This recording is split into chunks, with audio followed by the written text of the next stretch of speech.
கட்சிகள் அப்படி சொல்லப்போனால் 2 தான் இருக்குது. ஒன்று திமுக, ஒன்று அதிமுக. இவங்க கற்றுக்கிட்ட பாடம் என்னென்னா, கற்றது கையளவாக இருந்தால் கூட அவங்க உலகளவு போய் சொல்லுவாங்க.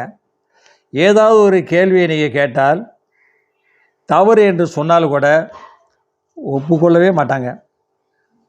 நீதிமன்றத்தில் குற்றவாளி கூண்டில் விசாரணை கூண்டுன்னு வச்சுங்களேன், விசாரணை கைது கூண்டில் ஏறி சொல்லும்போது என்ன சொல்கிறான், கீதையில் சத்தியம் பண்ணி நான் சொல்லுவதெல்லாம் உண்மையை தவிர வேறு ஒன்றும் இல்லை, இதே மாதிரி சொல்லுவாங்க. கீதையில் சத்தியம் பண்ண தொண்டை போட்டு தாண்டிடுவாங்க. ஒரு விஷயத்தை சொல்லிவிட்டு சொல்லலேன்னு சொல்லுவாங்க. அது சொன்னதுக்கு ஒரு விளக்கம் வேறு கொடுப்பாங்க.